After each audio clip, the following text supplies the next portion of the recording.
السلام عليكم ورحمة الله وبركاته. الحمد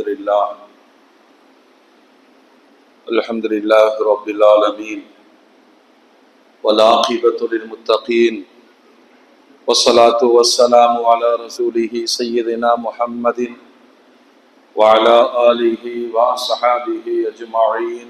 أما بعد، فأعوذ بالله من الشيطان الرجيم. بسم الله الرحمن الرحيم. لن تنالوا البر حتى تنفقوا مما تحبون وما تنفقوا من شيء فإن الله به عليم. وقال النبي صلى الله عليه وسلم: كاد الفقر أن يكون كفرا. صدق الله العظيم وصدق رسوله النبي الكريم. اللهم صل على سيدنا محمد وعلى آل سيدنا محمد وبارك وسلم وكرم عليه. அளவில் அருளும் நிகரில் அன்பும் கொண்ட எல்லாம் அல்ல அல்லாஹ்வின் திருநாமம் போற்றி ஆரம்பம் செய்கின்றேன்.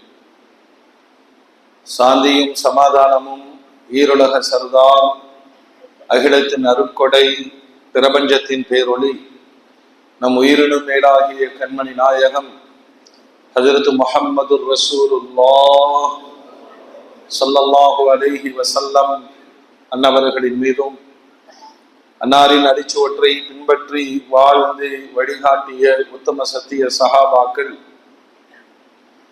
தாபிஈன்கள், தபஅத் தாபிஈன்கள், அவுலியாக்கள், நாதாக்கள், ஷுஹதாக்கள், குறிப்பாக பரக்கத்து நிறைந்த சஃபருடைய மாதத்தின் ஜும்மாவுடைய நன்னாளில் அல்லாஹ்வுடைய இல்லத்தில் சங்கமித்திருக்கிற நாம், நம் மக்கள், உலக மூமின்கள் அனைவர் மீதும் அல்லாஹ்வின் பேரருள் என்றென்றும் நின்று நிலவட்டுமாக. ஆமீன். அல்ஹம்துலில்லாஹ். கண்ணியத்திற்கும் மரியாதைக்கும் உரிய அல்லாஹ்வின் நல்லடியார்களே, அருமையான மூமின்களே, சகோதரர்களே, அல்லாஹ் ஜல்ல ஜலாலுஹு உலகத்தின் நபிமார்களில் நபிகள் நாயகம் ஸல்லல்லாஹு அலைஹி வஸல்லம் அன்னவர்களை இறுதி தூதராக தந்து குர்ஆன் என்ற அவனுடைய கலாம் ஷரீஃபை இறுதி வேதமாக ஆக்கி கியாமத்து நாள் வரைக்கும் உலக மக்களுக்கு இந்த குர்ஆனும் பெருமானாரும் எல்லா வழிகாட்டல்களையும் நிறைவாக தருவார்கள் என்ற சான்றோடு இறுதி வேதமாகிய குர்ஆனும் இறுதி நபியாகிய முஹம்மது ரசூலுல்லாஹ் இன்றளவும் கியாமத்து நாள் வரையிலும் நமக்கு வழி நடத்தி செல்வார்கள். பொதுவாக நபிமார்களை இறை தூதர்கள், ஆன்மீக காட்டக்கூடியவர்கள் என்ற நிலையோடு நின்று விடாமல் அந்தந்த காலத்து சமூகத்து மக்களுக்கான வாழ்வியல் வழிகாட்டுதலையும் நபிமார்கள் தந்திருக்கிறார்கள். வந்த நபிமார்கள் வணக்கத்திற்குரியவன் அல்லாஹ் மட்டுமே, தொழுங்கள், நோன்பு வையுங்கள் அப்படியெல்லாம் சொல்லி முடித்திருந்தால் எந்த விவகாரங்களும் வழக்குகளும் இருந்திருக்காது. மனித சமூகத்தினுடைய தினசரி வாழ்க்கையில் அவர்கள் சம்பந்தப்பட்டார்கள், மக்களை நெறிப்படுத்தினார்கள், மக்களின் சம்பாத்தியங்கள் குறித்து நேர்மையான விளக்கங்களை முன்வைத்தார்கள், அவர்களுடைய திருமண காரியங்களை ஒழுங்குமுறைப்படுத்தினார்கள். எல்லா விஷயங்களுக்கும் 100 விழுக்காடு இனி எனக்கு இதில் வழிகாட்டுதல் வேண்டும் என்று அல்லாஹ்வையும் ரசூலையும் விட்டுவிட்டு இன்னொரு மனிதரிடம் தேவையாக வேண்டிய அவசியத்தை இந்த உலகத்திற்கு அல்லாஹ்வும் அல்லாஹ்வுடைய ரசூலும் வைக்கவில்லை. அப்படி பெருமானார் சமூகத்திற்கு வரும் பொழுது ஒரு 13 ஆண்டு காலம் ஏகத்துவ பிரச்சாரத்திற்காக கடுமையான போராட்டங்களை சந்தித்தார்கள். வேறு விஷயங்களை சொல்லுவதற்கான வாய்ப்புகளை கூட அந்த சமூகம் வழங்கல. மக்காவினுடைய 13 ஆண்டு காலமும் அல்லாஹ் என்று சொல்ல வைப்பதற்கும் அதை புரிய வைப்பதற்குமே பெருமானாருடைய காலங்கள் கழிந்தது. பிறகு அல்லாஹ் ஒரு சுதந்திர வாய்ப்பை மதீனாவில் தந்த பொழுது 10 ஆண்டுகள்ல கியாமத்து நாள் வரைக்கும் தேவையான மனித சமூகத்திற்கான வழிகாட்டுதல்களை அடுத்தடுத்து தொடர்ந்து கற்றுத்தந்து விட்டு போனார்கள் பெருமானார். அப்படி மதீனால இந்த மக்கள் பிரச்சனை என்று பார்க்கும் பொழுது மக்களிடம் இருந்த அன்றைய வாழ்க்கை சூழ்நிலையில் தேவைப்பட்ட விஷயங்களை பெருமானார் கணித்தார்கள். முதல்ல அந்த மக்கள்கிட்ட யார பத்தியும் பயம் கிடையாது. யார பத்தியும் சொல்லுங்க, யார பத்தியும் குறைந்தபட்சம் நாமெல்லாம் ஒண்ணு அல்லாஹ்வை பயப்படணும், இல்லைன்னா ஊரை பயப்படணும், சமுதாயத்தை பயப்படணும், சொந்தக்காரர்களை பயப்படணும், ஏதாவது ஒரு பயம் இருக்கணுமா இல்லையா? அவர்களிடம் எந்த பயமும் இல்லை. குர்ஆன்ல அதிகபட்சமாக பயன்படுத்தப்பட்ட வார்த்தையை தேடி பார்க்கும் பொழுது நிறைய வசனங்களில் அல்லாஹ் தொடங்கும் பொழுது நம்பிக்கையாளர்களே அல்லாஹ்வை பயந்து கொள்ளுங்கள். இந்த தக்வா, இறையச்சம் என்ன கேட்கறதுக்கு யாருமே இல்லை அப்படிங்கிற ஒரு எண்ணம் எந்த காரியத்தையும் துணிந்து செய்ய வைக்கும் இல்லையா? அதனால ஜாஹிலியத் என்று அறியாமை மூடப்பழக்க விளக்கங்களில் மூழ்கி இருந்த அந்த மக்களிடத்துல முதல் பாடமாக பெருமானார் ஸல்லல்லாஹு அலைஹி வஸல்லம் தக்வாவை பயன்படுத்தினார். இமாம் குத்துபால மிம்பரில் வெள்ளிக்கிழமை என்று அரபு மொழியிலே ஓதுகிற அந்த வசனங்கள், அந்த உபதேசங்கள், அதுல பிரதானமாக பெருமானார் திரும்ப திரும்ப பயன்படுத்திய வார்த்தை அல்லாஹ்வை அஞ்சிக் கொள்ளுங்கள். மக்களை பயப்படுறோமோ, சொந்தங்களை பயப்படுறோமோ, நண்பர்களை பயப்படுறோமோ, அதெல்லாம் வேண்டாம். நீ அல்லாஹ்வை பயந்து கொள். உன்னை படைத்தவன், உனக்கு ஒரு நாள் மரணம் வரும், நீ மண்ணறையில் பதில் சொல்லியாக வேண்டும், மறுமையில் விசாரிக்கப்படுவாய். இந்த பயத்தை அந்த சமூகத்திற்கு ஊட்டினார்கள் பெருமானார். எந்த ஒரு உரையிலும் பெருமானாருடைய உரை, பயான், அவர்களுடைய உபதேசங்கள் என்று எடுத்துக்கொண்டால் தொடக்க வார்த்தையே மக்களிடம் நீங்கள் அல்லாஹ்வை பயந்து கொள்ளுங்கள்.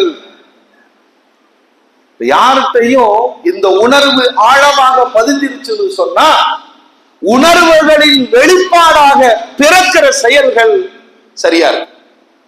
எப்படி சொல்றாங்க? இத்தகில்லா ஹைசுமா குந்த, நீ எங்க இருந்தாலும் அல்லாஹ்வை பயந்துக்க. அப்படின்னா தனிமையில் இருந்தாலும் பொதுவெளியில் இருந்தாலும் யார் பார்த்தாலும் யார் பார்க்காவிட்டாலும் உன்னுடைய செயல்களுக்கு நீ பதில் சொல்லியாக வேண்டும். ஆகையினால் அல்லாஹ்வை பயந்து கொள்ளுங்கள். இது ரொம்ப ஆழமாக பெருமானார் விதைத்தார்கள். அதுதான் இன்ன வரைக்கும் நம்மளையும் ஓட்டிட்டு இருக்கு இல்லையா? எப்படிப்பட்ட மனிதர்களாக இருந்தாலும் இந்த குறைந்தபட்ச அல்லாஹ் என்ற பயம் இருக்கத்தான் செய்யும். அதுதான் நம்மளை இயக்கும். யாரு கேட்க போறாங்க? இன்னைக்கு திருடிடுவோம், நாளைக்கு தௌபா பண்ணிடுவோம் அப்படின்னு சைத்தானுடைய என்ன ஓட்டங்கள் வந்தாலும் குறைந்தபட்ச எச்சரிக்கை பெருமானார் சொல்வார்கள். உலகமே உனக்கு பத்துவா மார்க்க தீர்ப்பு கொடுத்தாலும் உன்னுடைய மனசாட்சியினுடைய உறுத்தலுக்கு நீ பயப்படுகிறாங்க. அதெல்லாம் இல்லாம யாரும் இருக்க முடியாது. எந்த தவறான நிகழ்வுகள் செயல்களை செய்யும் முன் அவருடைய மனசாட்சி அவனை குத்தும். இது தப்பு, இது செய்யக்கூடாது. இந்த இடத்தில் அந்த தக்வா, நான் அல்லாஹ்விடத்தில் பதில் சொல்ல வேண்டுமே, அல்லாஹ் பார்க்கிறானே, இந்த உணர்வு ஒருவனை பாவங்களில் இருந்து காப்பாற்றும். ஆகையினால அந்த சமுதாயத்தில் சமுதாய தலைவராக பெருமானார் பொறுப்பெடுத்த போது மக்களை வழிநடத்துவதற்கான முதல் வழி என்னன்னு கேட்டீங்கன்னா இறையச்சம் ஊட்டணும். இறையச்சம் இல்லாத மனிதனுடைய செயல்பாடுகள் நன்மை பயக்காது. தக்குவான்னு சொன்னா தொழுகையில மட்டும் அச்சடக்கத்தோடு இருக்கிறது அல்ல. வியாபாரத்தில், குடும்பத்தில், நண்பர்களிடத்தில், சமூகத்தில், பொருளாதாரத்தில், அரசியல் தளங்களில் எல்லாவற்றிலேயும் இந்த தக்குவா அவர்களை சரியானவர்களாக இயக்கும். அதில் வெற்றி கண்டார்கள் பெருமானார், வெற்றி கண்டார்கள். கியாமத்து வரைக்கும் எந்த சமூகத்திற்கு தக்குவா ஊட்டப்படுகிறதோ அந்த சமூகத்தினுடைய செயல்பாடுகள் சிறப்பாய் அமையும். இரண்டாவது, அந்த மக்களை நல்வழிப்படுத்துவதற்கு பெருமானார் எடுத்த நடவடிக்கை, ரொம்ப கடுமையான அறியாமையில் இருக்கிறார்கள். சபை நாகரிகம் தெரியாது, யாரிடம் எப்படி பேச வேண்டும் என்று தெரியாது, உயிர்களோடு எப்படி நடந்து கொள்ள வேண்டும் என்று தெரியாது, மனைவியிடம் எப்படி நடந்து கொள்ள வேண்டும் என்று தெரியாது. ஆக மூடத்தனமும் முரட்டுத்தனமும் நிரம்பிய அந்த சமூகத்துல அல்லாஹ்வுடைய ரசூல் இவர்களுடைய குணங்களை மாற்றுவதற்கு அடுத்த தேவை என்னன்னு சொன்னா, அறிவு, ஞானம், கல்வியை போதிப்பது கையில் எடுத்தார்கள்.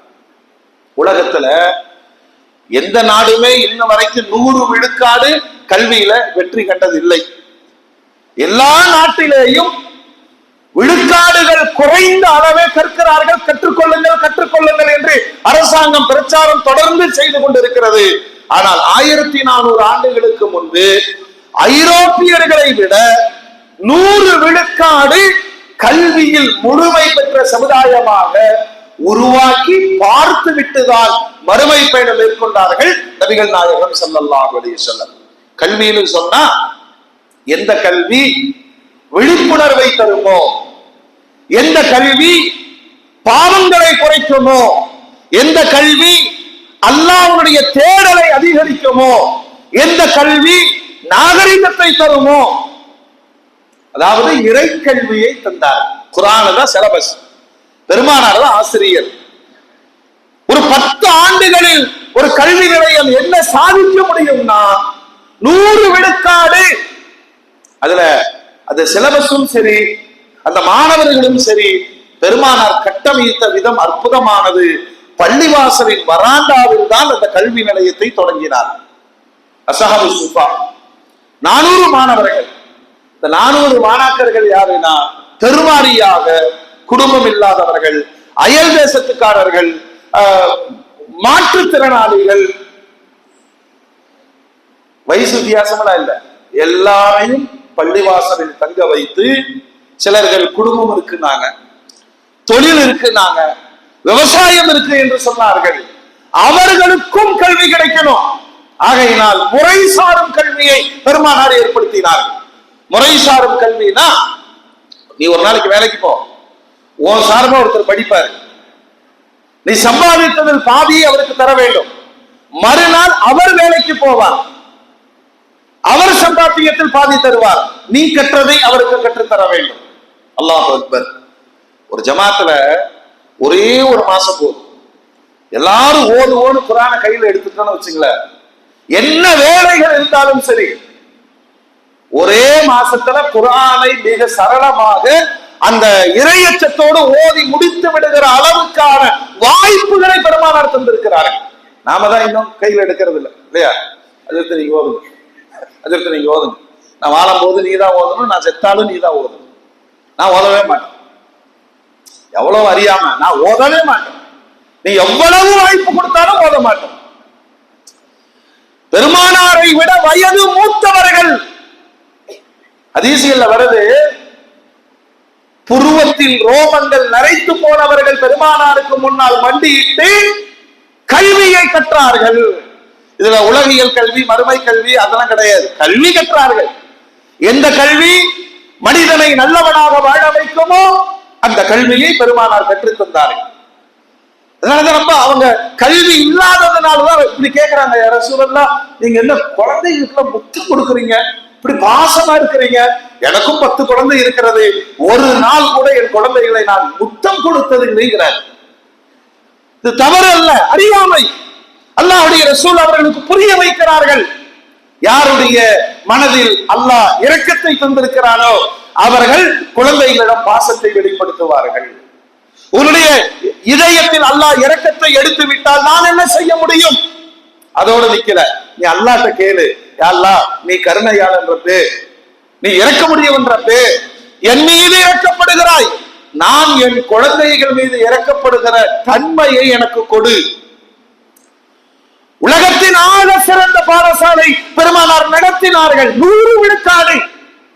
அதுல பிற்காலத்துல சயின்டிஸ்டுகள் வந்தார்கள், கட்டிடக்கலை வல்லுநர்கள் வந்தார்கள், அரசியல் மேதைகள் உருவானார்கள், சட்ட வல்லுநர்கள் வந்தார்கள். ஹிஜ்ரி 400 வரைக்கும் உலகத்தை அசைக்க முடியாத கல்வியாளர்கள். எல்லாருடைய சிலபஸ் ஒண்ணுதான், அல் குர்ஆன். எல்லோருடைய ஆசிரியர் ஒருவர் தான் பெருமானார் ஸல்லல்லாஹு அலைஹி வஸல்லம். மக்களை நேர்வழிப்படுத்துறதுக்கு முதல் திட்டமாக இறையச்சத்தை பதித்தார்கள். வார்த்தைக்கு வார்த்தை சொன்னாங்க, நீ ரகசியத்திலும் பகிரங்கத்திலும் அல்லாஹ்வை பயந்து கொள். இதை ஏன் சொல்லணும் அப்படின்னா, நம்மள நிறைய பேரு வெளியில நல்லவங்களா இருந்துக்குவோம், தனிமையில் நம்முடைய கொடூரமான நடவடிக்கை நமக்கு மட்டுமே தெரியும். ஆனால் ஒரு உணர்வு இந்த தனிமையிலும் என் ரப்பு பார்க்கிறான். அந்த அச்சத்தை நபிகள் நாயகம் ஸல்லல்லாஹு அலைஹி வஸல்லம் ஊட்டினார்கள். சொல்றாங்க, யாருக்குமே தெரியாது நீ செஞ்சற உன் விரல்கள் அல்லாஹ்வுக்கு சாட்சி சொல்லும், உன்னுடைய கண்கள் அல்லாஹ்விடத்திலே சாட்சி சொல்லும், உன்னுடைய உடல் உறுப்புகள் எல்லாம் அல்லாஹ்விடத்திலே சாட்சி சொல்லும். ஒரு மனிதனை தனிமையில் கூட நல்லவனாய் வாழ வைக்கிற தக்வாவை பதிவு செய்த பெருமானார், அது உருப்படியாக இருக்கணும்னா அவரிடத்தில் கல்வி ஞானம் வேணும். அதுக்கு வயசுலாம் இல்ல. உத்லுபுல் இல்ம மினல் மஹ்தி இலல் லஹத். தாயினுடைய மடியில் இருந்து கபரு வரைக்கும் கற்றுக்கொண்டே இருங்கள். கல்வி கற்பதினால் மேம்பாடே தவிர ஒரு காலம் குறையாது. சம்பாதிக்கிறதுல காற்ற ஆர்வத்தை ஒண்ணு இல்ல. இஸ்லாம் சொல்ற கல்விங்கிறது என்னன்னா, ஒரு நாளைக்கு ஒரு அறிவையாவது பெற்றுக்கொள். ஒரு நாளைக்கு சொல்லுங்க, ஒரு அறிவையாவது பெற்றுக்கொள் அப்படின்னு சொன்னா, இந்த அறிவை யாரிடம் இருந்து பெறுவது? நீ அல்லாஹ்ட்ட இருந்தே கற்றுக்கொள், அல்லாஹ்விடம் இருந்தே கற்றுக்கொள். வயசு 63 ஆச்சு இல்லையா? ஒரு நாளைக்கு ஒரு ஆயத்து ஓதி விளங்கி இருந்தா 63 ஆயத்துகளாவது வாழ்க்கையில கிடைச்சிருக்குமா இல்லையா? வாழ்வியல் நெறிதான் குர்ஆனே தவிர வாசித்து விட்டு போகிற வசனங்கள் மட்டுமல்ல. அல்லாஹ் இப்படி சொல்லி இருக்கிறான் பாருங்க. மூமின்களே, அந்த கல்வியை கையில் எடுத்த பெருமானார் அந்த கல்வியின்படி அந்த மக்கள் வாழ்வதற்கான வழிகாட்டுதலை தந்தார்கள். குற்றங்கள் குறைந்தது. சாதாரணமா ஒரு தவறுக்கு ஆட்பட்டு விட்ட ஒருவரை நீங்க அப்படியே கிளாஸ் எடுக்கல, தம்பி இப்படி செய்யாதீங்க, இது தப்பு, அது உங்களை பாதிக்கும், உங்க குடும்பத்தை பாதிக்கும், சமூகத்தை பாதிக்கும். விட முடியல, பழகிட்ட. ஆனால் மகாக்குடிகாரர்கள் குர்ஆனுடைய வசனம் இறங்கிய மாத்திரத்திலேயே, அதாவது மகா குடிகாரர்கள்னா சாதாரண குடி கிடையாது, பரம்பரையாக குடித்து வாழ்ந்தவர்கள், குடிப்பது தப்பே இல்லை என்று நினைத்து கொண்டவர்கள். அவங்கள்ட்ட பெருமானார் பிரச்சாரத்தை வச்சு அந்த தக்குவா வேலை செய்து பாருங்க, ஆயத்து இறங்கிருச்சு, இனி மது முழு தடை அப்படின்னு சொன்ன உடனே இந்த மகா குடிகாரர்கள், மெகா குடிகாரர்கள், நம்ம பாஷையில சொன்னா, தமிழ்நாட்டு அரசு பாஷையில என்ன சொல்லும், மது பிரியர்கள். குடிகாரன் சொன்னா கோச்சுக்குவாங்க, மது பிரியர்கள். விபச்சாரின்னு சொல்லக்கூடாது, சொல்லுங்க, ஆலிஜனா பெண் பிரியர். இந்த பொன்னாட போட்டி தான் கௌரவிக்கும், ஏன்னா அரசாங்கம் ஆமோதிக்கிற பாவங்கள். எப்படி இது நடக்கும்? மனோதத்துவ ரீதியாக நான் செய்கிற ஒரு தவறை என்னால் விட முடியவில்லை என்று வாதிடுகிற மனம். அது எப்படிங்க ஒரு ராத்திரியில ஒரு குர்ஆனுடைய வசனம் இறங்குச்சு, மதீனா முழுவதும் மது ஆறாக பெருக்கெடுத்து ஓடியது அப்படின்னா, இந்த அறிவு ஞானத்திற்கு முன்பு தக்வாவை பதித்தார்கள் பெருமானார், அது செயல்படுத்தியது, வெற்றி கண்டார்கள். சரி, மூன்றாவது பெருமானார் எடுத்த நடவடிக்கைகள். இப்போ பலரும் தாங்கள் செய்யற தவறை தவறுன்னு ஒத்துக்க மாட்டாங்க. அப்படி ஒத்துக்கொள்வதற்கு முன்பு தன் சார்ந்த சில வாதங்களை வைப்பார். ஏப்பா குடிக்கிற, என்ன பண்றது, நம்ம பொழப்பு எப்படி இருக்கு, நான் கட்டிட பணியாளர், உடம்பெல்லாம் அடிச்சு போட்ட மாதிரி இருக்கும், அப்ப லைட்டா கொஞ்சம் அதுதான் உடல் வலியை போக்கும், இது அது சார்ந்த துறையில் உள்ளவர்களுக்கு நியாயம் போல தோன்றலாம். தன் தவறை நியாயப்படுத்துகிற சூழல் மனிதர்களிடம் இயல்பாக உண்டு இல்லையா? ஏப்பா திருடுற, குடும்பத்துல ரொம்ப கஷ்டங்க, எங்க அம்மாவுக்கு முடியல, நான் மருத்துவம் பார்க்கணும், லட்சக்கணக்கில் செலவாகுது, எவனும் தர மாட்டேங்கிறான், வேற வழி இல்லை. தவறுகளுக்கு எல்லாம் அவர்கள் தரப்பில் இருந்து ஒரு நியாயமான காரணங்கள் சொல்லப்படுவதை ஏற்க முடியுமா? இப்ப பெருமானார் ஸல்லல்லாஹு அலைஹி வஸல்லம் இந்த தவறுகளை ஏன் மக்கள் செய்யறாங்க, தவறுகளிலிருந்து, குற்றங்களிலிருந்து, பாவங்களிலிருந்து அவர்களை காப்பாற்றுவதற்கு முதல் வழி அல்லாஹ் பயந்தவர்கள், தக்வாவை பதிவு செய்த பெருமானார் அடுத்து அவங்களுக்கு நாலேஜ் கொடுக்கிறாங்க. நாலேஜ் சில நேரங்கள்ல எப்படி எல்லாம் ஆகும், அந்த கதை எல்லாருக்கும் தெரியும். ஒரு மருத்துவர் மதுவை ஒழிப்பதற்கு ஊர் ஊரா பிரச்சாரம் பண்ணாரு. எவனவே குடிய நிறுத்தின பாடு இல்லை. கடைசியில செயல் வடிவத்தில் குடிக்கான ஒரு தீர்வை தரலாம் அப்படின்னு ஒரு கிராமத்துல போய் 2 குவளைகளில் ஒன்றில் மதுவும் இன்னொன்றில் நீரும் வைத்துக் கொண்டு பூச்சிகளை நீர்ல போட்டாரு. அதெல்லாம் அருமையா சுத்தி விளையாண்டு இருந்துச்சு. கிராமத்துக்காரங்கள்ட்ட கேட்டாரு என்ன நடக்குதுன்னு. தண்ணியில விழுந்தா நல்ல நீச்சல் அடிச்சு அருமையா வாழலாம், பரவாயில்ல விளங்கிட்டீங்க. அதனையே பிடித்து சாராய குவளையில் போட்ட உடனே அந்த பூச்சிகள் எல்லாம் செத்து போனது. உங்களுக்கு என்ன விளங்குதுன்னு கேட்டாரு. கிராமத்துக்காரங்க சொன்னாரு சாராயம் குடிச்சா வயிற்றுல இருக்கிற பூச்சி எல்லாம் செத்து போயிடும். சில நேரங்களில் அறிவு அறியாமையை தந்துவிடும். ஆனால் அல்லாஹ்வுடைய ரசூல் அப்படி சொல்லல, நான் தடுக்கிறேன்னு சொல்லல. மதுவின் தீமையை சொன்னார்கள், மது சார்ந்த சமூக தீமையை பதிவு செய்தார்கள். அல்லாஹ் தடுத்திருக்கிறார். நீங்கள் அல்லாஹ்வை பயப்படுவது உண்மையானால் ஒன்னு தக்வா இருக்கணும், 2வது அறிவு இருக்கணும், 3வது பெருமானார் கையில் எடுத்த ஆயுதம் என்ன தெரியுமா? இப்படியே காரணம் சொல்லிட்டே போறாங்க. அதில் பெருவாரியான காரணம் வறுமை இல்லையா? சில நல்ல குடும்பத்தில் இருந்து வழி தவறிய சில பெண்கள் ஏதாவது ஒரு சந்தர்ப்பத்தில் அவங்கள்ட்ட வாக்குமூலம் கேட்டா சொல்லுவாங்க, குடும்பத்தின் வறுமையின் காரணமாக இப்படி ஒரு பாவ செயலுக்கு தொழிலாக நான் தள்ளப்பட்டேன். அந்த இடத்துல நாம என்ன சொல்ல முடியும்? அழுகை பிரித்து வரலாம் இல்லையா? அது எப்படி நியாயப்படுத்த முடியும்?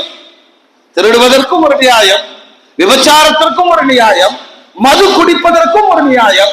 ஏண்டா சீட்டு விளையாடுறன்னு கேட்டா மனசே சரியில்லை. நல்ல காரணம் இல்லையா? நல்ல காரணம். தவறான பாதைகளுக்கு செல்வதனுடைய 3வது காரணியை பெருமானார் கண்டுபிடித்தார்கள். இந்த மக்கள்கிட்ட இருந்து வறுமையை ஒழிக்க வேண்டும். இது உலகத்தினுடைய இன்றைய பிரச்சனை அல்ல, மனித குலம் தோன்றிய காலத்திலிருந்து அவனோடு பிறந்தது வறுமை. இந்த வறுமையை பெருமானார் ஸல்லல்லாஹு அலைஹி வஸல்லம் முதல்ல இந்த சமுதாயத்திற்கு புரிய வைக்கிறாங்க. நீங்க அல்லாஹ்ட்டே கேளுங்க, யா அல்லாஹ் எனக்கு செல்வத்தை கொடுன்னு கேளுங்க. அதற்கு எதிர்மறையான வறுமை வேண்டாம் என்று கேளுங்கள். அப்ப முதல்ல இந்த செல்வத்தையும் வறுமையை தர்றவன் யாரு சொல்லுங்க, சத்தமா சொல்லுங்க. ஆனா நாம என்ன முடிவு பண்ணி வச்சிருக்கிறோம்னா, செல்வம் மட்டும் நம்மளுது, வறுமை அவன் தான் தர்றான். புரியுதா? செல்வத்தையும் அவன் தான் தருகிறான், வறுமையையும். இப்ப பெருமானார் சொல்லுகிறார்கள், துஆல அல்லாஹ்ட்ட கேளுங்க, நீ அவன்கிட்ட தான் சரணடை. உன் திறமைகள் மீதும், உன்னுடைய படிப்பின் மீதும், உன்னுடைய பழக்க வழக்கங்களின் மீதும், உன்னுடைய செல்வாக்கின் மீதும்.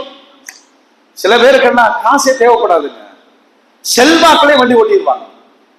நான் சொன்னேன் போப்பா 5000 வாங்கிக்கப்பா, அவர் சொன்னாருன்னா 5000 கொடுத்துருவாங்க. செல்வாக்கு அது கொடுத்துருவாங்க. அந்த 5000 சாயந்தரம் வரைக்கும் வேலை செஞ்சுட்டு மறுபடியும் இவருக்கே வரும், இவர் அவருக்கு கொடுத்துருவாரு. இன்னைக்கு இவருக்கு ஒரு 2000 வருமானம், மூலதனம் 5000. இந்த 5000 மூலதனத்திற்கு செல்வாக்கு தான் காரணம். சரி, செல்வாக்க பயன்படுத்தி 5000 வாங்கினாரு, 50000 வாங்கினாரு, 5 லட்சம் வாங்கினாரு, கடைசியில போன பணம் திரும்பி வரல. இவர் என்ன ஆயிட்டாரு? முடிஞ்சாரு. என்னுடைய செல்வாக்கு எதையும் செய்யும் இல்லை. நீங்க அல்லாஹ்ட்ட கேளு, அல்லாஹும்ம இன்னி அஸ்அலுக்கல் அஃவ வல் ஆஃபியா. அந்த வரிசையில பெருமானார் சொல்வார்கள், யா அல்லாஹ் எனக்கு ஆரோக்கியத்தை கொடு, மன்னிப்பு கொடு, எனக்கு செல்வத்தை கொடு. வேறொரு இடத்தில் துவாவை கற்றுத் தந்தார்கள், வறுமை வேண்டாம் அல்லாஹ். உலகத்துல ரொம்ப சோதனை எதுனா வறுமை. வறுமைனா என்னங்க? அடுத்த வினாடிக்கான செயல்பாட்டை முடக்குகிற பொருளாதாரம் இல்ல. ஆஸ்பத்திரியில போய் மாட்டிட்டாரு, வண்டி ஆக்சிடென்ட் ஆயிருச்சு, கட்டி கொடுத்த பொண்ணு வீட்டுக்கு திரும்பி வந்துருச்சு, பல பல பிரச்சனைகள். நான் நினைக்காத வழியிலே சோதனைகளை அல்லாஹ் தந்தால் கை பிசைந்து கொண்டு நிற்பானே, அந்த நிர்கதியான நிலை யா அல்லாஹ் தந்து விடாதே, நீ அல்லாஹ்ட்ட கேளுனார். சரியா? பெருமானார் யோசித்த சமூகத்தை வழிநடத்துவதற்கான வழிகளில் இந்த வறுமையை எப்படி ஒழிக்கிறது? வறுமையான தேசத்திலே, வறட்சியான தேசத்திலே அல்லாஹ்வுடைய ரசூல் கியாமத்து நாள் வரைக்கும் வறுமை ஒழிப்புக்கான திட்டங்களை. கம்யூனிசம்னா என்ன?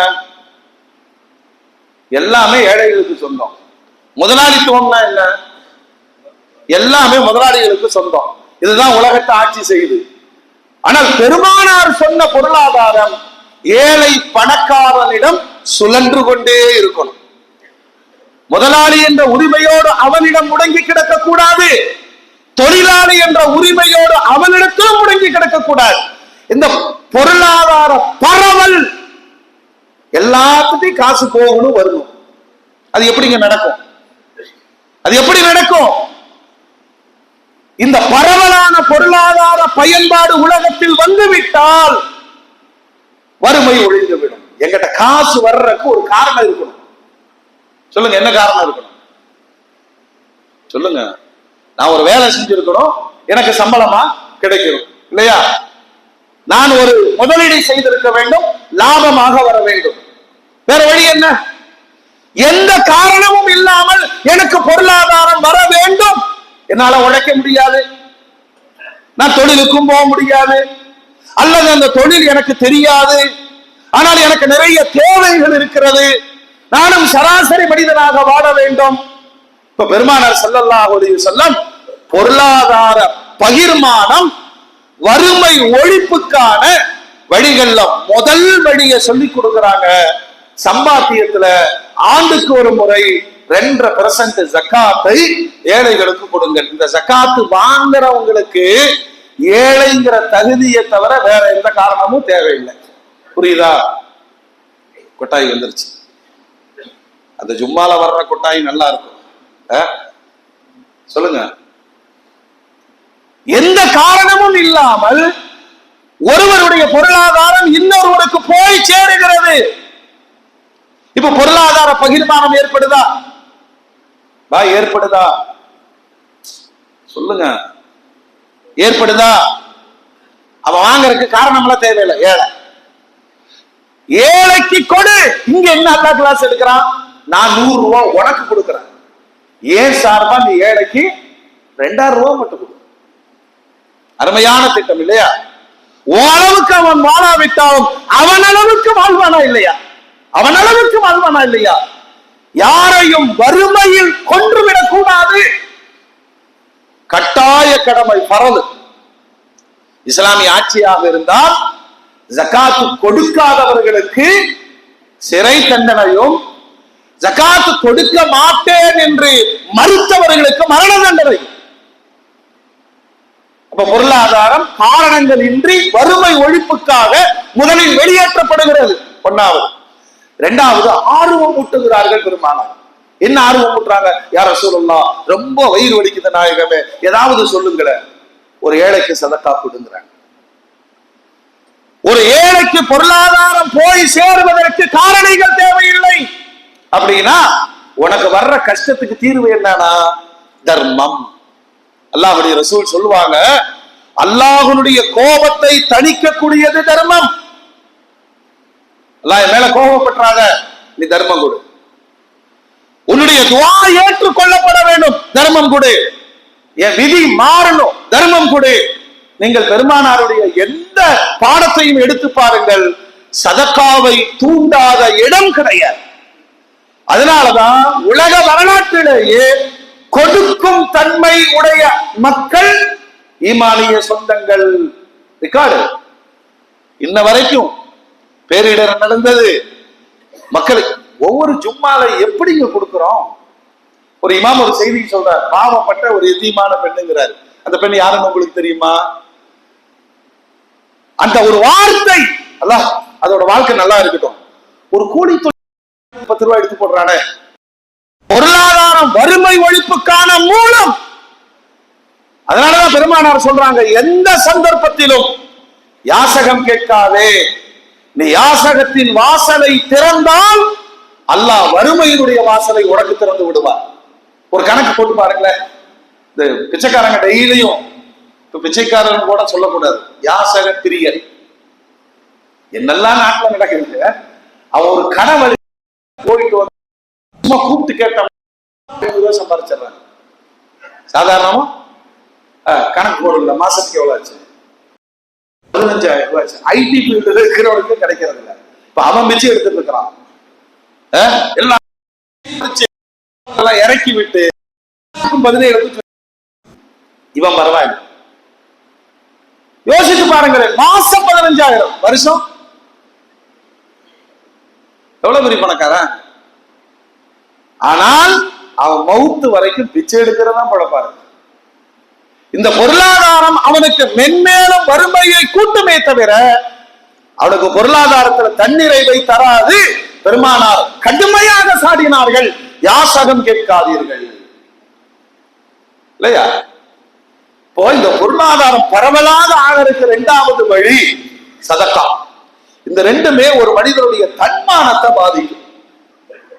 எப்படியும் நம்மளுக்கு கொடுத்துட்டு சொல்லாம இருப்பானா?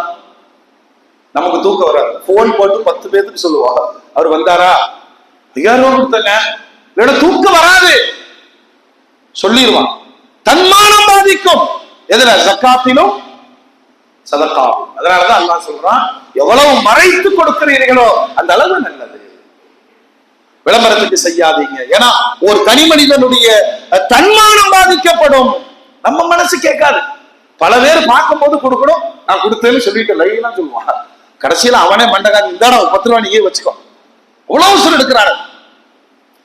3வது தன்மானம் பாதிக்காத ஒரு வழியை பெருமானார் சொன்னார்கள், தஹாது தஹாபு. யாரை பார்த்தாலும் நீங்க அன்பளிப்பு கொடுங்கள். நான் மனைவிக்கு அன்பளிப்பு கொடுக்கலாம், குழந்தைகளுக்கு கொடுக்கலாம், நண்பர்களுக்கு கொடுக்கலாம், ஆசிரியர்களுக்கு கொடுக்கலாம், அண்டை வீட்டாருக்கு கொடுக்கலாம். காரணமே தேவையில்லை. நண்பருங்க, அவருக்கு போய் நல்ல நண்பர், அவருக்கு போய் இன்று ஃபஜ்ர் தொழுகைக்கு பிறகு நான் யோசித்தேன், இந்த 5000 தாங்கள் ஜகாத்தாக வைத்துக் கொள்ளுங்கள். வாங்குவானா? வாங்குவானா? இதே ஒரு வேறொரு வார்த்தை பெருமானார் சொல்றாங்க, மாப்பிள்ள நம்ம சாரப்புல கிஃப்ட். உடனே என்ன சொல்வாரு? ரொம்ப தேங்க்ஸ்பா. அவருக்கு 1000 கவலைகள் இருக்கும் இல்லையா? ஒரு 5000 இருந்தால் இன்றைய பிரச்சனைகள் தீர்ந்துவிடும். அதை உணர்ந்தோ அல்லது உணராமலோ அன்பளிப்பு, பெருமானார் ஸல்லல்லாஹு அலைஹி வஸல்லம் சொல்வாங்க, உங்களுக்குள் முஹப்பத்தை அதிகமாக்கும். நம்மளும் அன்பளிப்பு கொடுக்கிறான், எது? பொக்கே கொடுக்கிறான். அது நயா பிசாக்கு பிரயோஜனமாகுமான்னு சொல்லுங்களேன். இந்த பொக்கே இருக்குல்ல, பாய் சொல்லுங்க, நயா பிசாக் பிரயோஜனம் இருக்குமா? உண்மையான பூவா இருந்தா கூட பொம்பளைங்க வச்சுட்டு கொஞ்ச நேரம் சந்தோஷம் கொடுப்பாங்க. பிளாஸ்டிக் பூ ஈகோட பக்கத்துல வராது, அதை கொடுக்குறாங்க, அதுக்கு ஒரு சிரிப்பு. பொக்கே கொடுத்தாரு, பொக்க வாயை காமிச்சாரு. அன்பளிப்பு கொடுங்கள். இதெல்லாம் வறுமை ஒழிப்புக்கான பொருளாதார பகிர்மானம். சரி, ஒருத்தர் எனக்கு கிஃப்ட் கொடுத்தாரு, அதை நிமிர்ந்து நான் வாங்குகிறேன், என் தன்மானம் அதை பாதிப்பதில்லை. அதற்கடுத்து அல்லாஹ் ரசூல் சொல்வாங்க, எந்த ஒரு மூமினும் தன் வாரிசுகளை அனாதையா விட்டுட்டு போயிடாதீங்க. மக்களுக்கான செல்வம். ஒவ்வொரு தந்தையும் எதுக்குங்க கஷ்டப்படுறோம்? மக்களுக்கு ஏதாவது வேணும், மக்களுக்கு ஏதாவது வேணும், கொடுத்துட்டு போங்க. இது வராசன். எப்படிமா இந்த வீடு கிடைச்சது?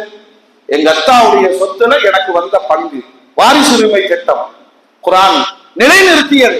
அதுல எந்த அவமானமும் இல்லை, எந்த அவமானமும் இல்லை.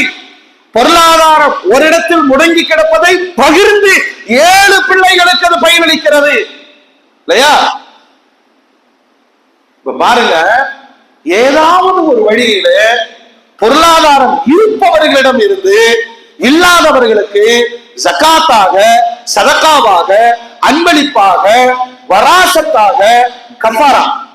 கஃபாரான என்ன? சும்மா சத்தியம் பண்றார், சும்மா சத்தியம் பண்றார். எதை கேட்டாலும் சரி, எங்க இது எவ்வளவுங்க? இது 5 ரூபாங்க, 4 ரூபாய்க்கு கொடுங்க. எங்க அம்மா மேல சத்தியமா நானே 4 ரூபாய்க்கு தான் வாங்கினேன். நீயே 4 ரூபாய்க்கு வாங்கி நீயே 4 ரூபாய்க்கு விற்பியா? அல்லாஹ்வுடைய ரசூல் சொல்லி தர்றாங்க, வியாபாரிகளே, ஒரு பொருளை விற்கிறதுக்காக சத்தியம் பண்ணாதீங்க, நல்ல சத்தியமே பண்ணாதீங்க. பொய் சத்தியம் ஹராம், நரகத்துல கொண்டு போய் சேர்க்கிறோம். நல்ல சத்தியமே பண்ணாத. 5 ரூபா சொல்ற, 1 ரூபா லாபம். கேட்கிறவரு 4 ரூபாய் கேட்கிறாரு, நீ என்ன பதில் சொல்லு தெரியுமா? கட்டாதுன்னு முடிச்சுக்க, எனக்கு கட்டுப்படி ஆகாதுன்னு முடிச்சுக்க. அங்க போய் இந்த அம்மா மேல சத்தியமா, என் பொண்டாட்டி மேல சத்தியமா, பச்சை புள்ள மேல சத்தியமா. சில பேர் அதுல இறையச்சத்தை காமிப்பாங்க. குர்ஆன் மேல சத்தியமா, ஒரு நாள் கூட குர்ஆன் நீ ஓதி இருக்க மாட்டேன், அந்த பாவம் குர்ஆனை சத்தியம் செய்வது அல்லாஹ் அக்பர். இப்ப யாராவது அறியாமையில சத்தியம் செய்து விட்டால் கடைபிடிக்கணுங்கிற அல்லாஹ். இனிமேல் நான் குடிக்க மாட்டேன்னு சத்தியம் பண்ணிட்டாரு, அவருக்கு அவரே சத்தியம் பண்ணிட்டாரு. சத்தியம் பண்ணனா தான் குடிக்கணும்னு அதிகமா தோணுது, குடிச்சிட்டாரு. இப்ப சத்தியத்தை முறிச்சிட்டாரு. அல்லாஹ் சொல்றான், சத்தியத்தை முறித்தால் மிஸ்கின்களுக்கு 60 பேருக்கு என்ன செய்ய, சாப்பாடு கொடு அல்லது உடை கொடு. இந்த மாதிரி மனித வாழ்க்கையில சகஜமாக ஏற்படுகிற சில தவறுகளுக்கு அல்லாஹ் என்ன தீர்வை தருகிறான்? நீ சத்தியம் பண்ண, நீ முறிச்ச, நீ போன, இறை கட்டளையை மீறினாய், இறைவனுக்கு எதுவும் செய்ய வேண்டியதில்லை, இறை அடியார்களுக்கு கொடு. பொருளாதார பகிர்மானம், கஃபாரா, குற்ற பரிகாரங்களின் வழியே அங்கு பயன்படுத்தப்படுது. இப்படி நிறைய பொருளாதார திட்டங்களை இஸ்லாம் முன் வச்சுட்டு அந்த வரிசையில பெருமானார் ஸல்லல்லாஹு அலைஹி வஸல்லம் தன் சமூகத்தினுடைய வறுமை ஒழிப்புக்காக அவர்கள் திறந்து வைத்த ஒரு வாசல் எதுன்னு பார்த்தீங்கன்னா வக்ஃப் செய்யுதல். இதெல்லாம் நம்ம இந்த ஜெனரேஷன் இதெல்லாம் கவனம் செலுத்துறது இல்ல. அரசாங்கத்தோடுன்னு போயிடும். அரசாங்கங்கிறது என்னதான் சொல்லுங்க? அரசாங்கமே என்னதான்? வக்ஃப் தான், பேரு தான் வேற. ஆனால் பெருமானார் ஏற்படுத்திய வக்ஃப் என்பது பாருங்க, அரசாங்கத்துக்குள்ள அல்லாஹ்வுடைய ரசூல் இந்த பொருளாதார பயன்பாடுகளை திட்டமிடுகிறார்கள். ராணுவம், ராணுவத்திற்கான நிதி, போருக்கான நிதி, அப்புறம் விதவை பெண்கள் அதற்கான நிதி, மாற்றுத்திறனாளிகள் அதற்கான நிதி. இந்த தொடர்ல சையதுனா உமர் ரலியல்லாஹு அன்ஹு முதல்ல பெருமானார்ட்ட வந்து கேட்கிறாங்க, யா ரசூலல்லாஹ், கைபர் போர்க்களத்துல என் பங்குல ஒரு இடம் வந்துச்சு, நல்ல ரேட்டு, இந்த மாதிரி விலை உயர்ந்த மனசுக்கு பிடித்த ஒரு சொத்து இதுவரைக்கும் எனக்கு கிடைக்கல, அந்த சொத்தை நான் தர்மம் பண்ணிடலான் இருக்கிறேன் அப்படின்னு உமர் நாயகம் தன்னுடைய ஆசையை வெளிப்படுத்துகிறார். இப்ப பெருமானார் ஸல்லல்லாஹு அலைஹி வஸல்லம் அவர்களை நெறிப்படுத்துகிறார்கள். என்ன சொல்றாங்கன்னா, உமரே, உங்களுடைய ஆசை நியாயமானது, எப்படி தர்மம் பண்ணுவீங்க? என் நிலத்தை இந்த விதவை பெண்ணுக்கு நான் கொடுக்கிறேன். இப்ப யாருக்கு பிரயோஜனம் சொல்லுங்க? அந்த விதவை பெண்ணுக்கு மட்டும் பிரயோஜனம். அப்படி செய்யாதீங்க, நிலத்தை நீங்கள் வைத்துக் கொள்ளுங்கள், அந்த நிலத்தில் இருந்து வருகிற பயன்பாடு, விளைச்சல், வருவாய், அதனை ஏழைகளுக்கு வக்ஃப் பண்ணுங்க. இப்ப இதுல சட்டம் என்ன? அங்கிருந்துதான் வக்ஃப் சட்டம் தொடங்குது. அல்லாஹ்விற்காக ஒருவர் தன்னுடைய அசையும் சொத்துக்களையோ அசையா சொத்துக்களையோ வக்ஃப் செய்தார். ஏன் அவர் வக்ஃப்னா நிறுத்துறதுன்னு அர்த்தம். வக்ஃப்னா சொல்லுங்க, இதில் நானும் புழங்க முடியாது, நீயும் புழங்க முடியாது, என் வாரிசுகளும் புழங்க முடியாது, அது அப்படியே நிற்கும், அது அப்படியே நிற்கும். அதான் வக்ஃப். இந்த வார்த்தையை சொல்லியோ எழுதியோ என்னுடைய வீடு அல்லது என்னுடைய கடை அல்லது என்னுடைய வாகனம் அல்லது என்னுடைய பணம் வக்ஃப்னு சொல்லிட்டா அதிலிருந்து பயன்படுத்திக் கொள்ளலாமே தவிர அந்த சொத்தை விற்கவோ வாங்கவோ கூடாது. இப்ப இதுல என்ன நன்மை விளையும் அப்படின்னு சொன்னா, கியாமத்து நாள் வரைக்கும் நிரந்தர தர்மமாக ஆகும். அல்லாஹ்வுடைய ரசூல் எந்த அளவுக்கு சொல்றாங்க? ஒரு செடி நட்டு வச்சிருக்கிறாங்க. இன்னைக்கு தானே சொல்றான், மரம் நடுவோம் மழை, ஆமா, ஒருத்தனும் கனி பெறுவோன்னு எழுதுறது இல்ல, கனி பெறுவோன்னு சொல்றதே இல்லை. மரம் நடுவோம், மழை பெறுவோம். அல்லாஹ்வுடைய ரசூல் சொல்றாங்க, ஒரு செடியை நட்டு அது வளர்ந்து பயன் தரும் போது அதில் பட்சிகள் சாப்பிட்டால், ஒரு உயிரினம் உணவை உட்கொண்டால், ஒரு மனிதன் கனிகளை அனுபவித்தால், யாராவது ஒருவர் நிழல் பெற்றால் அந்த நன்மைகள் யாவும் உன் கணக்கில் வரவு வைக்கப்படும் என்று பெருமானார் சொன்னார். ஒரு செடி, ஒரு மரம் வளர்த்துறதுல மழை பெறுவோம்னு பெருமானார் நிறுத்தல. என்ன கபிரிஸ்தான உலகத்துல பயத்தை ஏற்படுத்தியது மற்ற சமூகங்கள். இந்த வார்த்தை பயமா இருக்கும். சுடுகாடு, இடுகாடு, எரியூட்ட இடம். பெருமானார் சொன்னது ஜன்னத். ஜன்னத்னா சொர்க்கம், சொர்க்க தோட்டம். சொன்னாங்க, இதா மரபுத்தும் ரியாதுல் ஜன்னா. சொர்க்க தோட்டங்களுக்கு போனால் நன்கு மேய்ந்து கொள்ளுங்கள். பள்ளிவாசல், கபிரிஸ்தான். உலகத்திலே பயமற்ற அச்சமற்ற இடம் எது? கபிரிஸ்தான் தாங்க. பயமே வராது. போய் அடங்குற வரைக்கும் அவருக்கு இஸ்திக்பார் செஞ்சுட்டு துவா செஞ்சுட்டு ஒரு செடியை நடுங்கள். அதனுடைய ஈரத்தன்மை காயும் வரை கபிராளியுடைய வேதனை குறைக்கப்படுகிறது. கபிரிஸ்தான பூஞ்சோலையாக மாற்ற சொன்னார்கள் பெருமானார். நாம அதெல்லாம் விட்டாச்சு. அங்க விட்டுட்டு அடக்கறக்குள்ள இவர் பேசிக்கிறார். எத்தனை ஏக்கரா இருக்கும் பாய்? சைட்டா போட்டா எவ்வளவு கிடைக்கும்? உனக்கு ஏற்கனவே 6 அடி சைட்டு போட்டாச்சு. அறியாமை. அல்லாஹ்வுடைய ரசூல் சொல்றாங்க, ஒரு செடி நடுவதிலே இவ்வளவு நன்மைகள். இந்த தூண்டுகோலை தந்த பிறகு குர்ஆனுடைய வசனம் இறங்குது. லன் தனாலுல் பிர்ர ஹத்தா. அந்த தர்மம் அப்படிங்கிற அந்த பாடத்தினுடைய தத்துவத்தை கூட குர்ஆன் எப்படி சொல்லுதுன்னா, உனக்கு விரும்புறத ஏழைகளுக்கு கொடுன்னு சொல்லுது. நான் போய் 2 புரோட்டா வாங்கி சாப்பிடுறேன் இல்லையா, ஒரு மிஸ்கீனுக்கு கொடுக்கணும்னு ஒரு ஆசை வந்துச்சுன்னா இன்னும் 2 புரோட்டா வாங்கி என்ன செய்யணும் சொல்லுங்க? கொடுக்கணும். நான் வாங்கி சாப்பிட்டு இருக்கும் போது எனக்கு பிடிக்கல, புளிச்ச மாதிரி இருக்கேல, ஹஜ்ரத் சாப்பிடுங்க. இந்த மாதிரி நிறைய பேர் நம்ம இலையில தள்ளுவாங்க. அதான், அவ்வளவுதான். நான் பிரியப்பட்டதை ஏழைகளுக்கு கொடுக்க வேண்டும். குர்ஆனுடைய வசனம் வருது, லன் தனாலுல் பிர்ர ஹத்தா துன்ஃபிகு மிம்மா துஹிப்பூன். வர்றாரு அபூ தல்ஹா, நாயகமே இப்படி குர்ஆனுடைய ஒரு வசனம் இருக்கிறது. ஆமா இருக்குது யா ரசூலல்லாஹ். இந்த மதீனாலேயே எனக்கு பிடிச்ச ஒரு தோட்டம் பைருஹா, அதனுடைய நீர் சுனை சுவையானது. நான் அல்லாஹ்வுக்காக வேண்டிய அதை வக்ஃப் செய்ய உங்களுக்கு கொடுக்கிற, நீங்க என்ன வேணாலும் பண்ணிக்கங்க, அப்படிலாம் எனக்கு நீ கொடுக்காத, வக்ஃப் செய், அல்லாஹ்வுக்காக வக்ஃப் செய். இந்த தோட்டம் உன்னுடைய பெயரிலேயே இருக்கும், இதனுடைய பயன்பாடு மக்களுக்கு போய் சேரும்.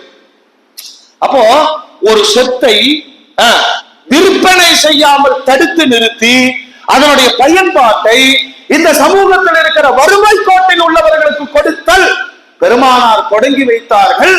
சுபஹானல்லாஹ்.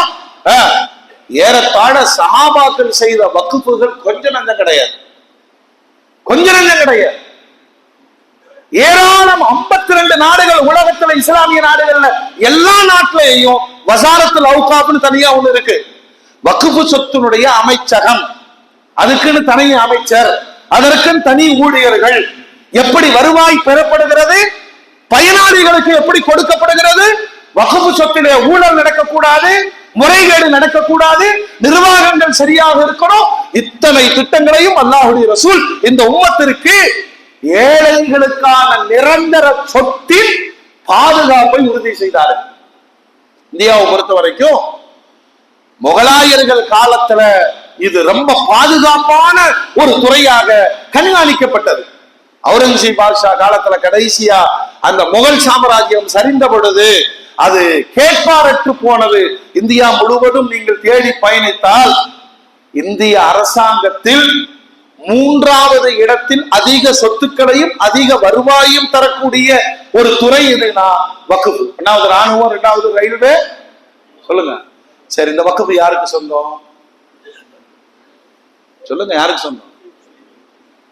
சத்தமா சொல்லுங்க பாய்.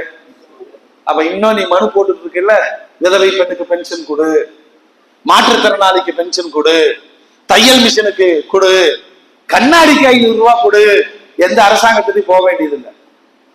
நமது முன்னோர்கள் அவர்கள் வாழ்ந்த காலத்திலே மரணத்தினுடைய தருவாயில் நிறைய சொத்து எல்லாம் கொடுத்திருக்கிறான். 10 ஏக்கரா இந்த பிள்ளைகளுக்கு எல்லாம் ஆளுக்கு 1 ஏக்கரா கொடுத்தாச்சு. 1 ஏக்கரா அல்லாஹ்வுக்காக நான் வக்ஃப் செய்கிறேன். இதை நிர்வகிக்க வக்ஃப் வாரியம் அப்படின்னு ஒன்றை ஆங்கிலேய அரசியல் காலத்திலிருந்து கொண்டு வந்தாங்க. இதுல என்ன பிரச்சனைன்னு கேட்டீங்கன்னா, வக்ஃப் வாரியத்தினுடைய செயல்பாடுகளில் அரசாங்கம் தலையிடக்கூடாது. அதான் சட்டம். இப்ப மத்திய அரசு வக்ஃப் வாரியத்தினுடைய அதிகாரத்தை பறித்து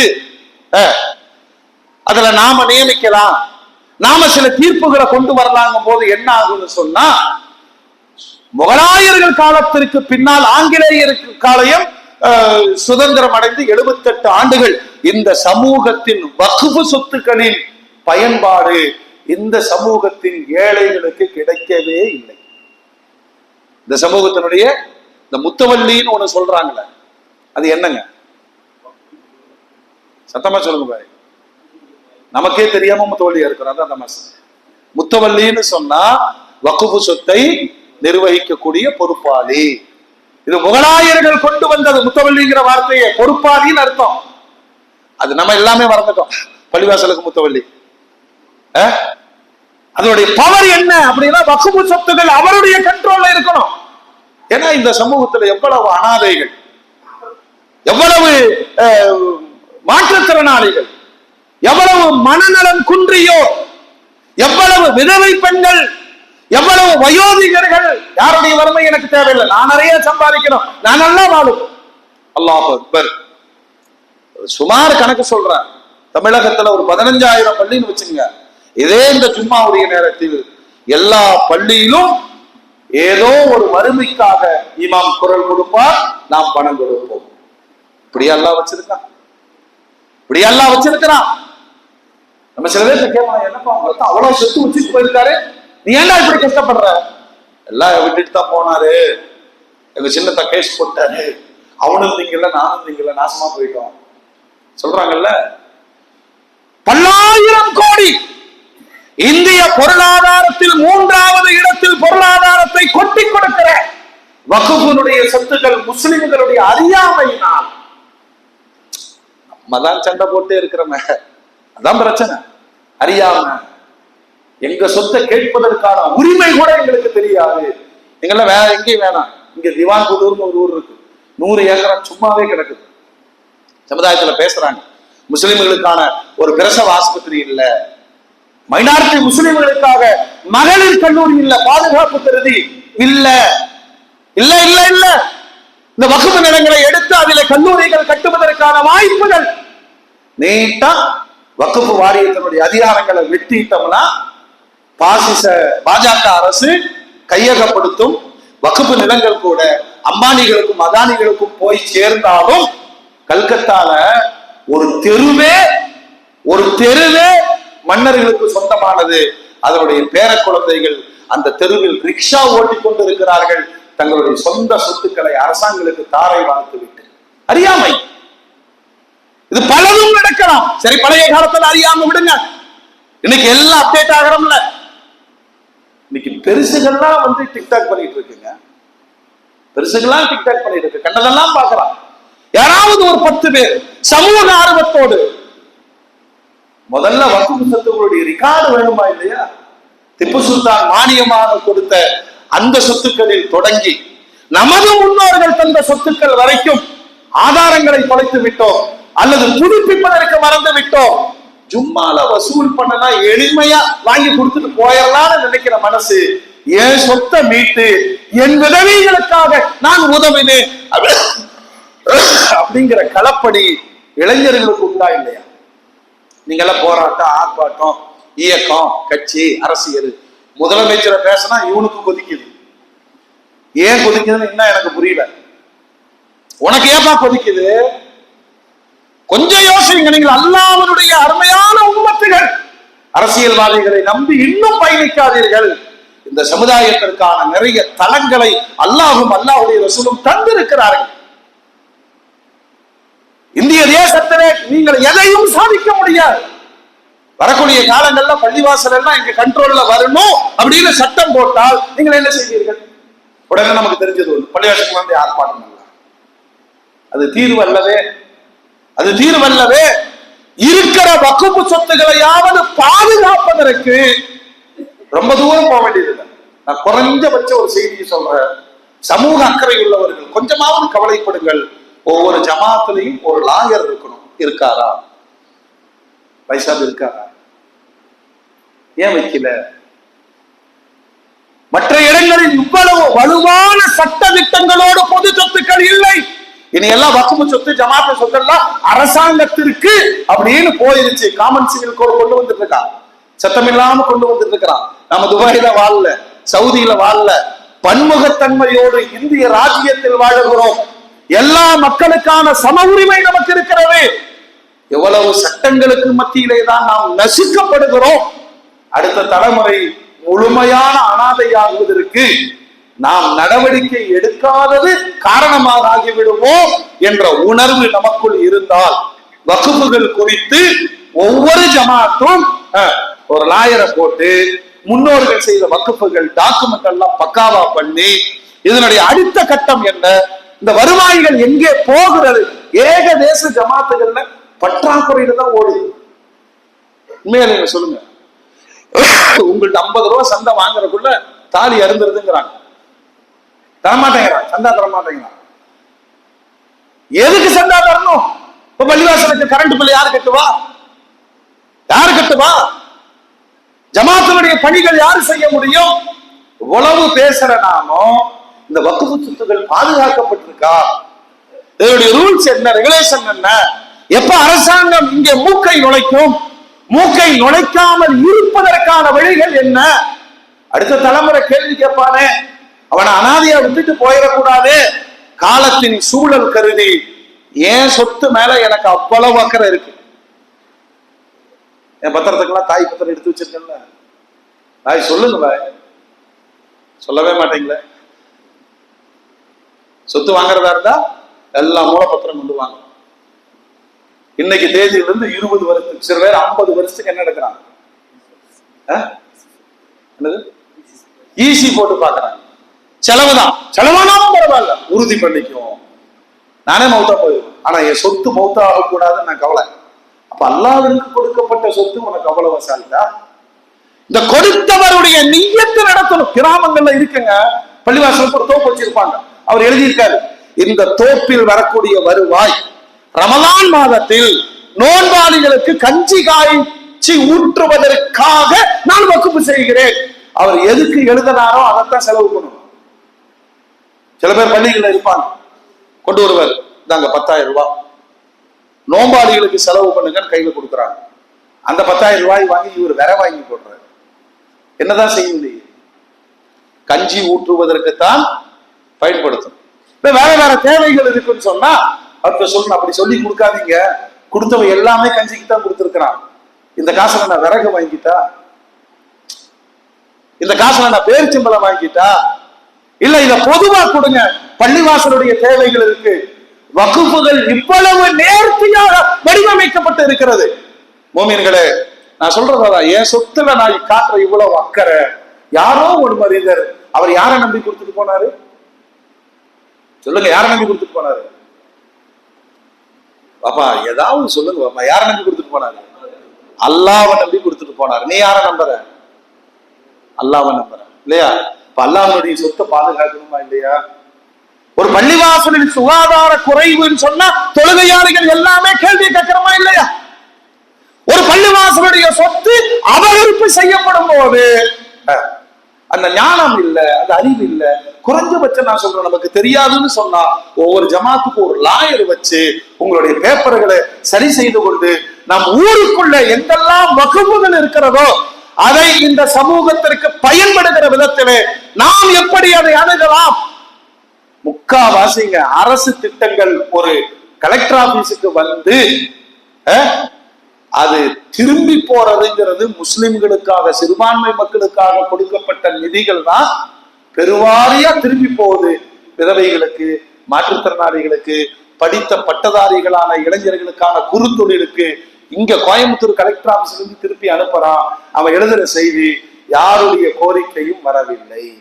நான் கேட்கிறேன், இங்க வந்து ஜும்மால கோரிக்கை வச்சு வசூல் வாங்குற அளவுக்கு உனக்கு வெட்கமற்ற தன்மை இருக்கும் போது உன் உரிமை தொகை அரசாங்கத்திலிருந்து வரும் பொழுது அந்த ஃபார்ம் ஃபில்அப் பண்ணி கொஞ்சம் பொறுமையோடு காத்திருந்து அந்த உரிமையை பெறுவதற்கு இந்த சமூகத்துல ஞானம் இல்லை. யார்கிட்ட அப்ளை பண்றது, யார்கிட்ட கொடுக்கறது, ஏமாட்டான். மற்ற சமூகங்கள் அதை பயன்படுத்துகிறார்கள். மற்ற அறநிலைய துறையில் இருந்து நிறைய பயன்பாடுகள் அந்த சமூகத்திற்கு போகிறது. அல்லாஹ் அக்பர். கண்ணுக்கு முன்னாடிங்க வக்ஃப் சொத்தில் இருந்து பல்லாயிரம் கோடிகளை அரசியல்வாதிகள் அபகரிக்கிறார்கள், ஊழல் செய்கிறார்கள், சாப்பிடுகிறார்கள், சுகபோகமாய் வாழுகிறார்கள். அந்த சொத்திற்கு சொந்தக்காரர்களான இந்த உம்மத்தின் ஏழைகள் இன்னும் பள்ளிவாசல கையேந்திட்டு இருக்கிறானே, படிக்கிறதுக்கு காசு வேணும், காலேஜ் ஃபீஸ் கட்டணும், நமக்கு தேவையில்லைங்கிற. அதனால அரசாங்கம் கபலீகரம் செய்து அரசு சொத்தாக அதை அறிவிப்பு செய்து பயன்படுத்துவதற்கு முன்பு வாழும் இளைய தலைமுறை குறைந்தபட்ச நடவடிக்கையாக தாங்கள் வாழும் பகுதியில் இருக்கிற வக்ஃப் சொத்துகள் குறித்து தகவல் சேகரிப்போம், அதை ஒருங்குபடுத்துவதும் அதன் மீது நடவடிக்கைக்கான விழிப்புணர்வையாவது ஏற்படுத்தினால் அடுத்த தலைமுறை நமக்கு துவா செய்யும். வல்ல ரப்புல் ஆலமீன் கடமைகளை உணர்ந்து செயல்பட்டு வாழுகிற தௌஃபீகை அல்லாஹ் இந்த உம்மத்திற்கு நசீபாக்கி தருவானாக. வ ஆகிரு தஅவானா அல்ஹம்துலில்லாஹி ரப்பில் ஆலமீன்.